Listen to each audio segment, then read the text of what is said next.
Mon nom est Claire Bernard et j'ai 34 ans, ce qui m'a amené, à minuit, à parcourir près de 300 km à travers des inondations pour retrouver maman devant un motel fermé, trempée jusqu'aux os. Ces rencontres un sac de courses qui contenait tout ce que mon frère lui avait permis d'emporter de sa propre maison, après que lui et sa femme eurent vidé ses comptes d'épargne. Changer les serrures et l'eussent laissé près d'un bureau aux fenêtres condamnées par des planches de contreplaqué alors que les sirènes d'urgence prévenaient le reste du monde de s'abriter à l'intérieur, avant que, 6 heures plus tard, les gyrophares de la police ne baignent le perron de maman de leur lueur bleue au moment précis où mon frère franchissait la porte pieds nus, furieux, agissant comme si la maison lui appartenait tandis que sa femme se tenait derrière lui en filmant leur version des faits. Ce qui m'a poussé à répondre calmement lorsque, mes mains tremblant pourtant, il a hurlé pour savoir ce que j'avais fait, en lui lançant que j'avais mis un terme au moment où le silence de maman le protégeait. Ce qui l'a fait taire net lorsqu'un agent a fait un pas de côté pour révéler maman vêtue de mon manteau sec, un vilain bleu encerclant son poignet, tenant d'une main la clé qui n'ouvrait plus sa porte et de l'autre un document portant une signature qu'elle n'avait jamais écrite. Si bien qu'au lever du jour, le dernier virement en attente avait été gelé, bien que l'argent déjà envolé ne constituât que la première étape d'une affaire dont les découvertes allaient coûter à mon frère sa carrière, sa liberté et le nom de famille qu'il avait utilisé comme bouclier. Avant que je ne vous dise ce qu'il a dit ensuite et ce qui s'est produit quand maman a enfin franchi à nouveau le seuil de sa propre maison, dites-moi quelle heure il est chez vous et d'où vous regardez cette vidéo. Car je veux voir jusqu'où peut voyager une histoire sur la rupture du silence familial, tout en sachant que 6 heures plus tôt, mon téléphone avait vibré sur le comptoir de la cuisine pour m'informer que 3 départements étaient placés en vigilance rouge crue. Que des axes majeurs étaient coupés et que les secours demandaient à chacun de rester chez soi, ce qui faillit me faire ignorer ce numéro inconnu avant de décrocher et d'entendre maman prononcer mon nom comme si quelqu'un risquait de lui arracher l'appareil pour me dire qu'elle était dans un motel qui ne semblait pas ouvert, tandis que la pluie martelait l'auvent au-dessus d'elle, que ses dents claquaient entre les mots, que sa clé de maison ne fonctionnait plus et que la pharmacie avait refusé sa carte bancaire. Avant qu'un homme en arrière-plan n'exige qu'on lui rende son téléphone et que l'appel ne coupe brusquement, me rappelant que depuis près d'1 an, mon frère aîné, David, répondait à chaque question concernant maman par la même phrase toute faite selon laquelle il gérait la situation. Lui qui s'était installé chez elle avec sa femme après son opération de la prothèse du genou pour une durée prétendument fixée à 6 semaines, transformée en 11 mois tandis que je vivais à 300 km de là. Laissant la commodité se déguiser en confiance alors que je disposais d'un accès en lecture seul au compte principal de maman mais ne le vérifiais qu'à l'occasion de chaque relevé trimestriel, jusqu'à ce que, 3 semaines plus tôt,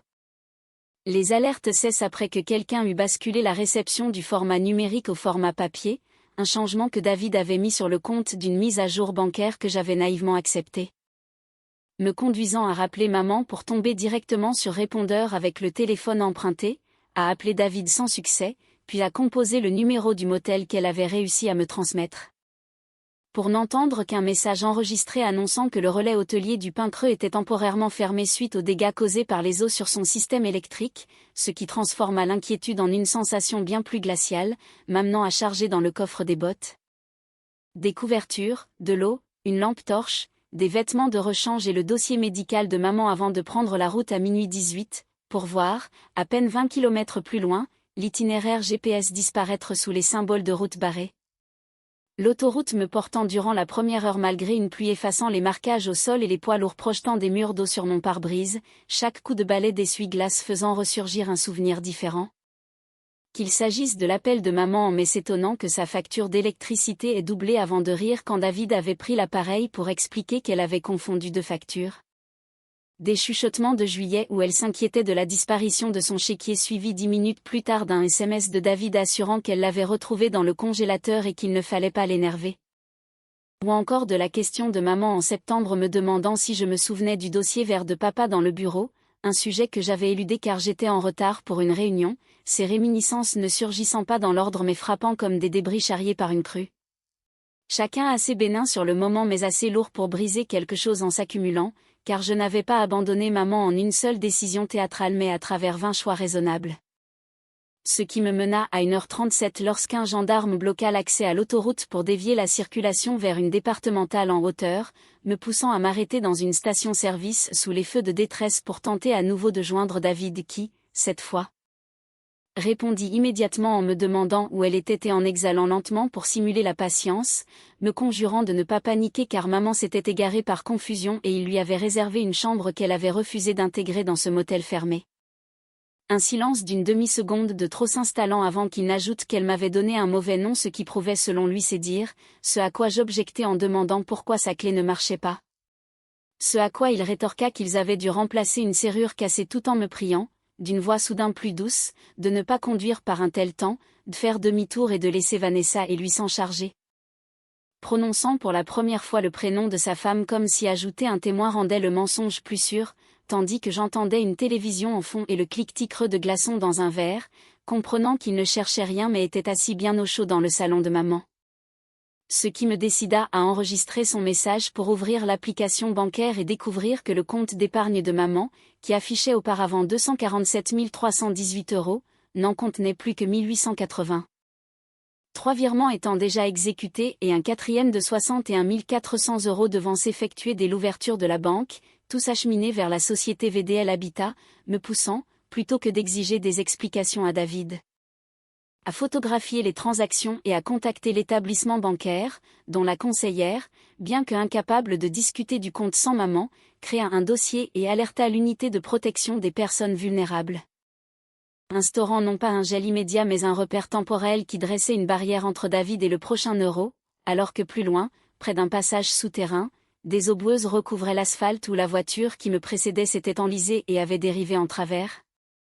me forçant à m'arrêter alors que l'eau atteignait déjà mes pneus avant que la circulation derrière ne réagisse, me donnant une sensation d'apesanteur tandis que mon volant tressautait, me poussant à enclencher la marche arrière jusqu'à ce que mes pneus accrochent le gravier et qu'un pompier volontaire ne nous guide vers une route de campagne longeant le ruisseau, allongeant mon trajet de 42 minutes alors que l'horloge du tableau de bord continuait de défiler, pour atteindre 2h46 au moment où David m'envoyait un SMS affirmant que maman était en sûreté, que la police était prévenue et qu'il fallait que je rentre. Cherchant à se couvrir par une fausse preuve d'inquiétude tout en voulant me voir disparaître avant que le virement ne soit validé, ce qui me fit persévérer au volant, consciente que le pire dégât avait eu lieu en silence à l'intérieur d'une maison où j'avais accepté la formule magique du « je gère », pour enfin arriver au Pin Creux à 3h31, devant un panneau plongé dans le noir. Une allée recouverte de boue et des rubans de signalisation tendus entre les poteaux, dépassant une première fois les lieux pour n'apercevoir que des espaces vides et du contreplaqué, avant que mes phares n'éclairent une silhouette recroquevillée sous l'auvent du bureau, qui ressemblait à des bagages jusqu'à ce qu'une main se lève pour se protéger de l'éblouissement, me incitant à garer brutalement mon véhicule et à courir à travers la cour munie d'une couverture, pour reconnaître de près les chaussures sombres de maman tachées de pluie, le gilet bleu que je lui avais offert et ce sac de course serré contre sa poitrine, s'étant coincé entre un distributeur de glaçons et le mur pour échapper au vent, me forçant à m'arrêter à 1 mètre d'elle alors qu'une part de moi s'était préparée à trouver une femme confuse s'étant égarée. L'explication de David subsistant en l'alternative était insoutenable, jusqu'à ce que maman lève les yeux et que la honte n'atteigne son visage avant même le soulagement, en me murmurant qu'elle était désolée et qu'elle savait que j'avais travail le matin. Des excuses qui brisèrent toutes mes pensées rationnelles et me firent l'envelopper dans la couverture tout en touchant son visage effroyablement froid, tandis qu'elle tentait de sourire comme si elle était simplement en retard pour déjeuner, me répétant qu'il ne fallait pas faire tout ce chemin. Ce que je balayais en affirmant que si, je le devais, l'aidant à se relever tout en la voyant protéger son bras gauche où un hématome pourpre commençait à se former au-dessus du poignet, éveillant en moi le désir violent d'appeler David pour lui cracher tous les mots cruels que je connaissais. Avant de me raviser pour l'installer dans la voiture, ôter son gilet mouillé, ajouter des couvertures sèches et composer le 17 pour signaler la présence d'une femme de 68 ans trouvée hors d'un motel condamnée en pleine tempête. Attendant l'arrivée des secours tout en fouillant dans le sac qui ne contenait qu'une chemise de nuit, 2 flacons de médicaments, une brosse à dents, de la soupe en briques et une enveloppe gondolée par la pluie, sans le moindre portefeuille, téléphone ou manteau. L'enveloppe recelant l'adresse d'une banque, un avis de modification, la copie d'un acte notarié et une demande de crédit hypothécaire où la véritable signature de maman penchait vers l'avant comme par précipitation tandis que celle figurant sur l'acte se tenait parfaitement droite. M'interdisant de lui montrer l'écran de mon téléphone et lui demandant simplement ce qui s'était passé, ce à quoi elle répondit en fixant le tableau de bord pour expliquer qu'on lui reprochait de trop dépenser et qu'on lui avait retiré sa carte pour son propre bien. Me poussant à patienter avant qu'elle ne confie qu'en demandant la veille le dossier vert contenant les papiers de la maison de son défunt mari, David s'était mis en colère tandis que Vanessa prétendait qu'elle leur avait promis le logis en échange de leurs soins. Un mensonge qu'elle avait nié avant que David ne lui empoigne le bras, sans brutalité excessive mais juste assez pour exiger l'obéissance, son réflexe instinctif de le défendre pesant plus lourd qu'une accusation. Révélant qu'il l'avait emmenée là après le dîner sous prétexte que la chambre était payée et que David lui avait confisqué sa clé en prétendant qu'elle n'en aurait plus l'utilité. Alors que le bureau du motel était désert et que le numéro de réservation correspondait en réalité à un établissement situé 60 km plus au nord, m'amenant à lui demander pourquoi elle ne m'avait pas appelé plus tôt. Une question que je regrettais instantanément en voyant son visage car il lui avait affirmé que j'étais fatiguée de réparer ses bêtises et que c'était moi-même qui lui avais demandé de s'occuper d'elle. Un mensonge bâti à partir de briques que je lui avais moi-même fournies en avouant être débordée et en le remerciant de gérer les affaires courantes, l'ambulance arrivant à 3h56 pour traiter maman contre une hypothermie légère et examiner son poignet.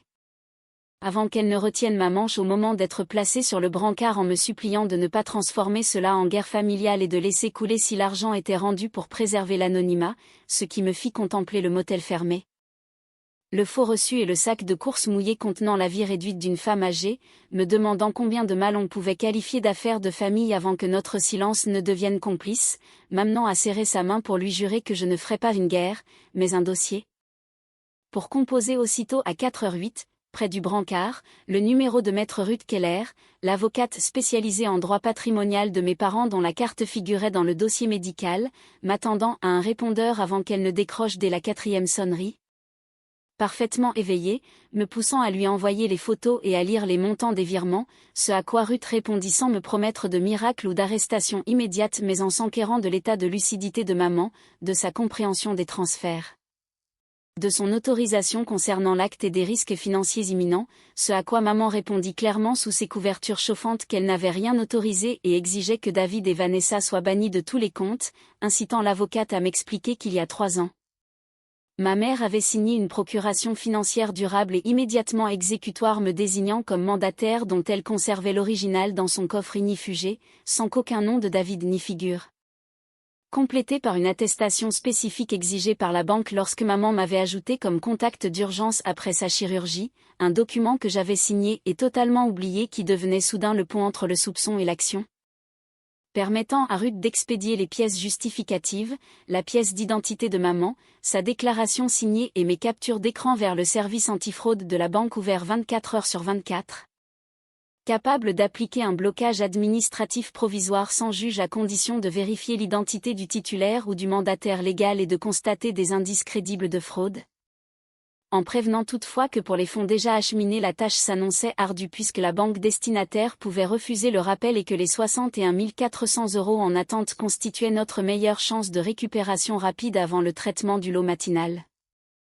Disposant ainsi d'environ 90 minutes, transformant la chambre d'hôpital en un compte à rebours ou à 4h27, un analyste exigea une vérification en direct avant qu'une coupure réseau ne survienne à cause de la tempête, puis qu'à 4h41. David ne tente de se connecter en ligne, provoquant le verrouillage immédiat de l'accès par la banque tandis que le virement demeurait en suspens. Poussant Ruth à alerter les 2 établissements bancaires destinataires et à déposer électroniquement à 5h03 une requête d'urgence en référé pour interdire toute nouvelle aliénation des biens de maman en s'appuyant sur sa connaissance des procédures de permanence applicables aux affaires de maltraitance des personnes âgées pour joindre le greffier de permanence plutôt qu'un juge complaisant et soumettre des preuves assermentées. Sachant que le gel bancaire précoce et l'ordonnance judiciaire constituaient 2 leviers distincts dont la simultanéité faisait toute l'efficacité, tandis qu'à 5h10, imaginant David en train de détruire le dossier vert ou de disperser les fonds.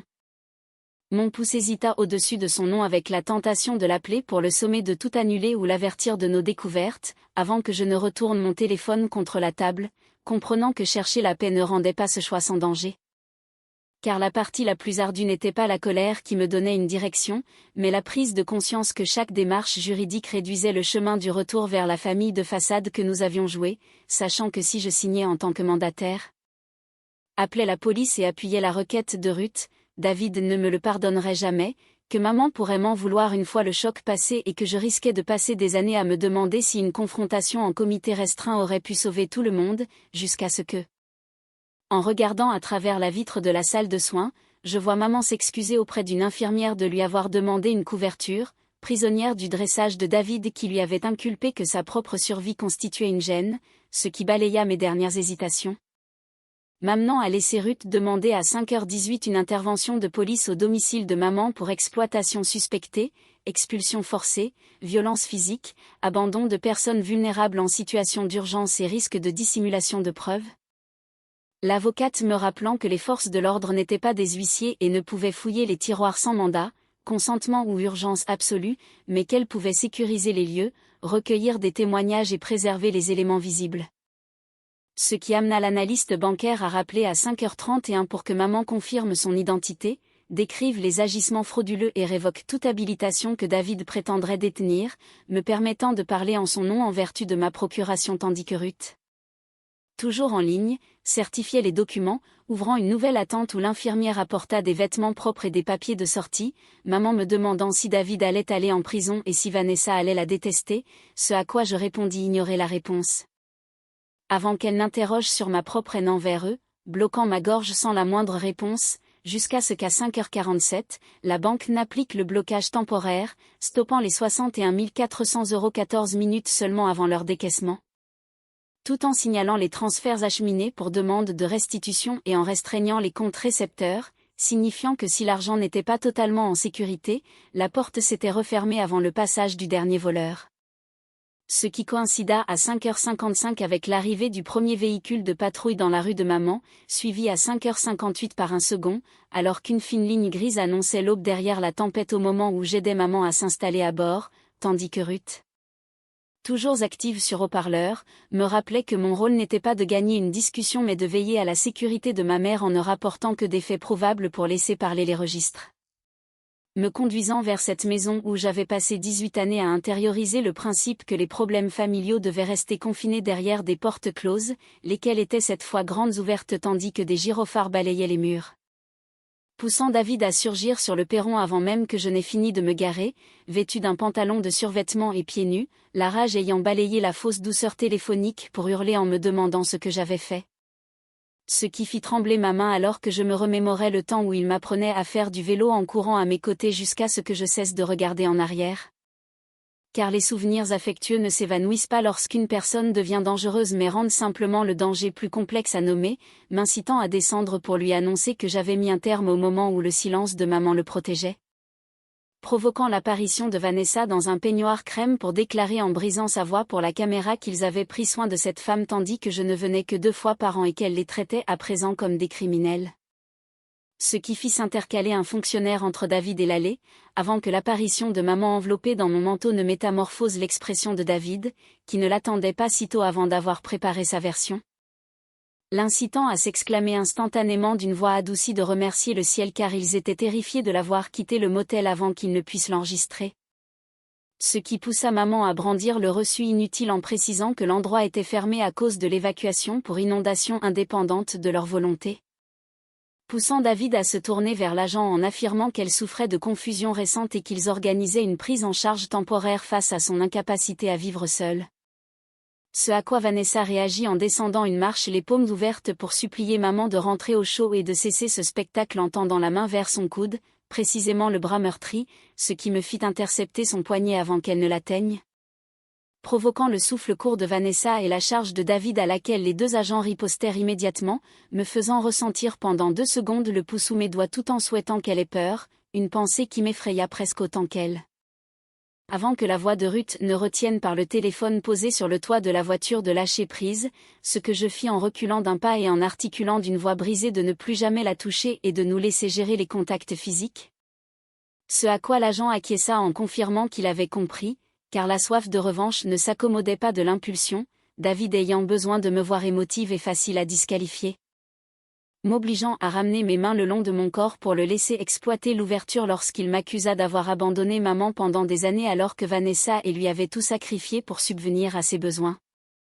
Ce que je contrains en lui sommant de présenter les justificatifs de ses prétendues dépenses de soins, ce qu'il balaya en refusant de me rendre de compte, sa mâchoire se crispant lorsque je lui demandai si le consentement de maman couvrait les 48 000 € versés à ses cartes de crédit.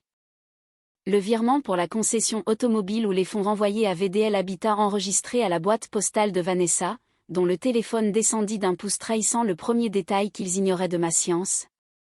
Poussant David à se tourner vers maman pour la supplier de dire la vérité et de rappeler qu'elle avait elle-même estimé que la maison devait rester dans la famille et qu'il méritait cette sécurité après tout ce qu'ils avaient fait. Ce qui fit s'affaisser les épaules de maman dont le vieux réflexe consistait à faire taire le plus bruyant pour absorber la faute.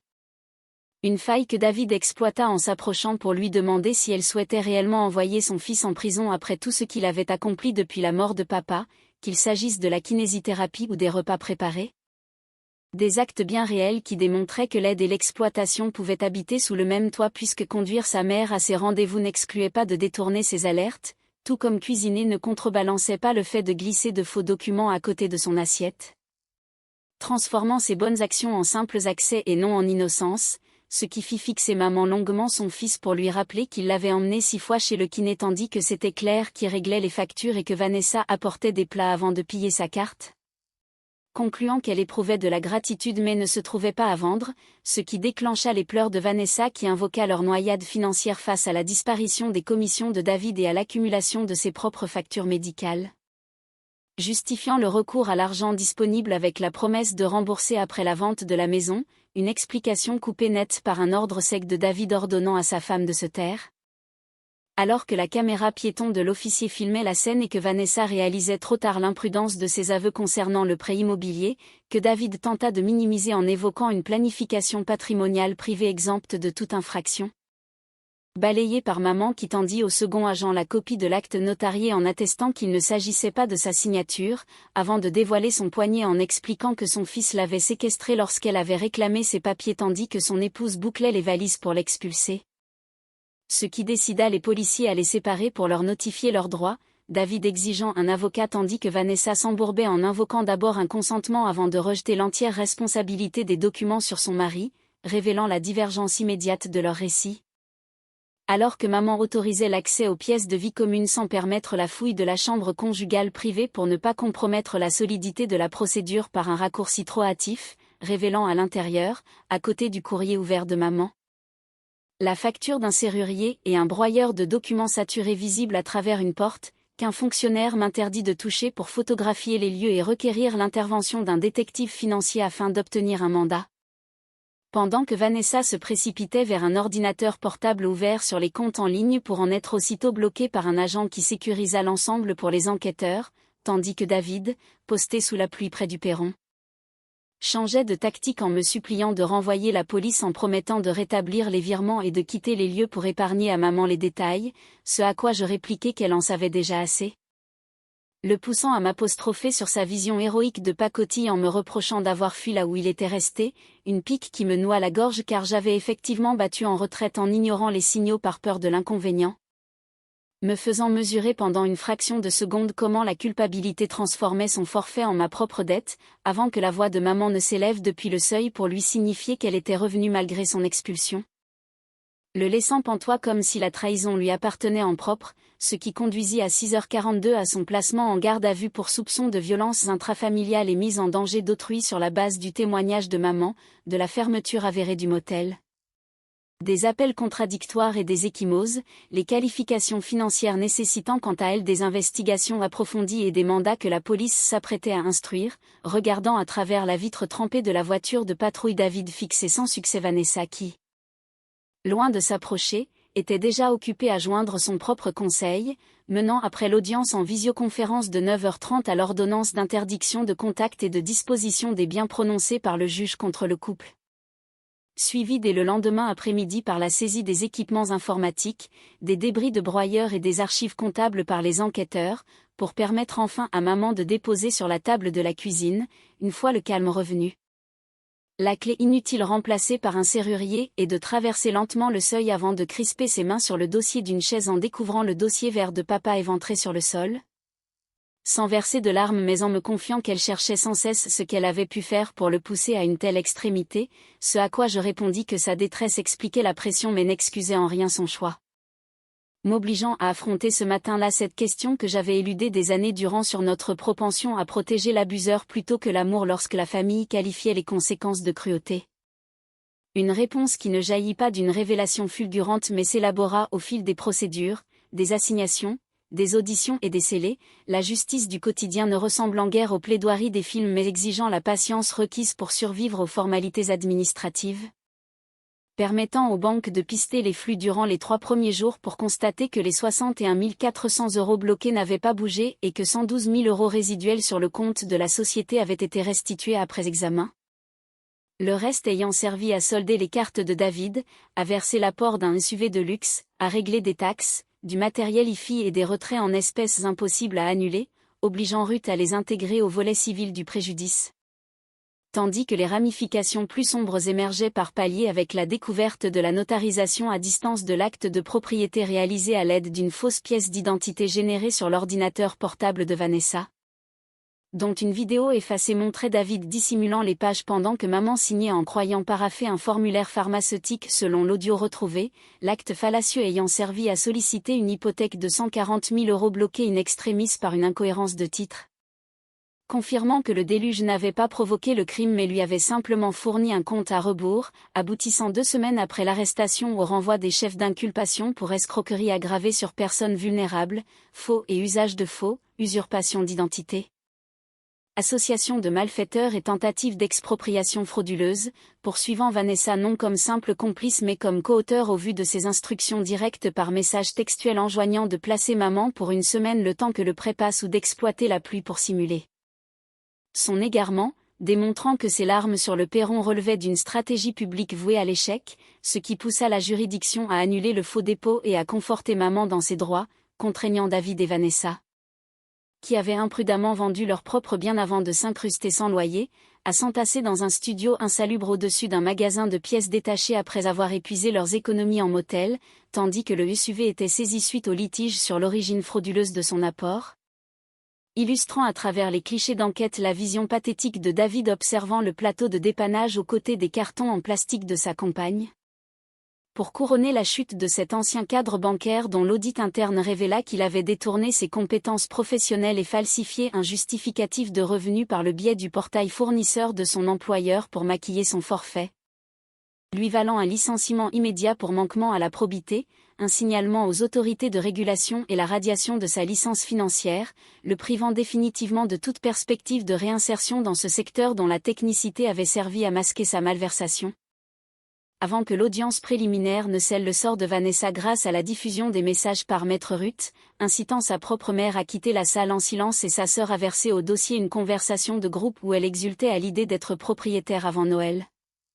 ruinant les cagnottes de soutien en ligne initiées pour leur défense sans qu'aucune intervention de ma part ne soit nécessaire, la seule force probante des pièces versées au dossier suffisant à produire une réprobation publique inévitable, portant la dimension civile de l'action sur le remboursement du principal non recouvré, des intérêts, des frais de justice, des remises en état et des dommages et intérêts que l'avocat de la défense qualifia de ruineux. Ce à quoi Ruth rétorqua que la ruine n'était pas l'étalon mais que seule la restitution comptait pour chiffrer la souffrance financière et morale infligée à maman, dont la médiation échoua au 4e mois car David persistait à qualifier son larcin de participation financière aux soins, provoquant l'intervention cinglante de maman qui lui demanda quel était le tarif horaire pour abandonner sa mère sous la pluie, le réduisant au silence et achevant la procédure, pour aboutir au 8e mois à l'issue de l'expertise comptable fixant le préjudice global à plus de 300 000 € en incluant les intérêts et les frais médicaux, poussant David à plaider coupable de vol aggravé et de faux pour éviter la diffusion des vidéos à l'audience,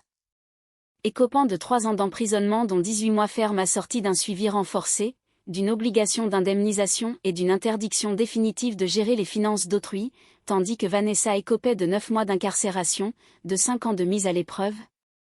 de travaux d'intérêt général sans lien avec les personnes vulnérables et d'une condamnation solidaire aux dépens, le tribunal prononçant un jugement civil permettant les saisies sur salaire et sur tout actif futur, leur rappelant que la dette ne s'effacerait pas et les accompagnerait à chaque redevance ou remboursement espéré, marquant l'instant du prononcé par le regard fuyant de David vers maman après l'écoute de l'enregistrement de l'appel au motel où sa voix tremblait en prononçant mon prénom, le poussant à baisser les yeux avant le terme de l'audio, m'amenant à constater que la victoire n'avait rien de grisant mais s'avérait silencieuse et empreinte du soulagement de voir la justice accorder du crédit à maman tout en pleurant ce frère du souvenir cycliste, car l'obligation de rendre des comptes n'efface pas l'affection mais la retire simplement de la barre des témoins, n'épargnant pas non plus maman qui pleura la perte de ce fils qu'elle croyait connaître tout en endurant l'examen minutieux de sa santé mentale par des inconnus. Dormant des mois durant avec la veilleuse allumée et vérifiant triple tour ses verrous, car la vengeance ignorant la guérison de la victime ne vaut guère mieux qu'une mascarade, l'amenant à placer son patrimoine dans une fiducie révocable confiée à un cofiduciaire professionnel, à dissocier les dépenses d'assistance des libéralités et à réactiver nos alertes partagées, tandis que je venais lui rendre visite un week-end sur 2 en maintenant un point d'or sur mes appels du mercredi pour refuser que la distance ne redevienne l'outil de David. Aidé en cela par un psychologue permettant à maman de relater les faits sans s'excuser de son existence, reléguant le pardon au second plan pour laisser place à la reconstruction. Matérialisé 1 an après la tempête par la restitution du dossier vert par les services de gendarmerie après clôture du volet pénal, dont les bords déchirés abritaient toujours l'acte de propriété et les notes manuscrites de papa que maman effleura du bout des doigts en regrettant d'avoir cru que préserver les apparences cimenterait la famille, ce à quoi je répliquai que cela n'avait fait que protéger le secret. Ce qui n'avait rien de comparable, menant à la démolition, 18 mois après ma découverte nocturne, du motel du Pincreux remplacé par un bassin de rétention des crues, vaste espace ouvert conçu pour amortir les flots avant qu'ils ne menacent les habitations. Une image dont je mesurais la portée exacte car la pression a besoin d'exutoire sûr pour ne pas emporter les structures avec elle, permettant à maman de demeurer chez elle, de jeter le peignoir crème de Vanessa, de confier l'ancienne serrure à un sachet d'indices dans le bureau de Ruth et de suspendre la nouvelle clé de la cuisine à un cordon rouge vif sans plus dissimuler ni solliciter d'autorisation pour se sentir en sécurité chez elle, tout en transformant notre relation pour bannir les appels axés sur les factures au profit d'échanges sur le contenu de nos semaines et sur les tomates du voisin, prouvant que la convalescence n'était pas un long monologue sur la trahison mais le retour des choix ordinaires. Enseignant à maman que recevoir de l'aide n'impliquait pas d'abdiquer son autorité et m'apprenant qu'être présente ne signifiait pas se substituer aux autres, nous permettant d'ériger des garanties autour d'elle sans enfermer sa liberté. Malgré les 2 courriers expédiés par David depuis sa cellule, dont le premier rejeté non décacheté portait l'imputation de ses dettes et de sa femme, tandis que le second contenait cette unique phrase lucide avouant son entière responsabilité dans un acte qu'il savait désavouer. Un mot que maman décida de conserver sans promettre de pardon ni de visite pour sa future libération, laissant ses arbitrages à sa seule discrétion. Tandis que je devais pour ma part affronter ma propre culpabilité d'avoir cautionné ces mises à jour commodes pour préserver mon agenda et mon image de fille affranchie du chaos familial, sans pour autant confondre mes négligences avec ces crimes, car si j'avais ignoré les indices. Admettre cette faille sans exonérer sa responsabilité constituait l'exercice le plus honnête auquel je m'étais plié, comprenant que le silence n'avait jamais rien de neutre au sein d'un clan où il sert d'abri au bourreau et d'isolement à la victime. Car taire les abus ne préserve point la famille mais entretient les conditions de leur récidive, me laissant méditer sur le fait que si les inondations se retirent en 48 heures et que la justice financière requiert des mois, la confiance de maman exigera bien davantage. Mais que cette nuit de route m'avait enseigné qu'il n'est point besoin de détruire autrui pour l'arrêter, puisqu'il suffit de documenter, de poser des limites et de laisser les conséquences porter le poids des choix consentis. M'amenant à vous inviter à vous prononcer en toute franchise sur ce que vous auriez entrepris si un proche parent avait abandonné votre mère dans la tempête tout en s'emparant de ses avoirs sous couvert d'assistance. Entre un arrangement secret et la transmission des pièces à la justice au risque de l'incarcération, car je parcourais vos avis avec attention en vous remerciant d'accompagner notre démarche narrative. Tout en rappelant que ces situations vouées au divertissement et à la réflexion démontrent que quiconque sollicite une seconde chance sans l'avoir méritée ne fait qu'ouvrir la porte à une réitération de la blessure.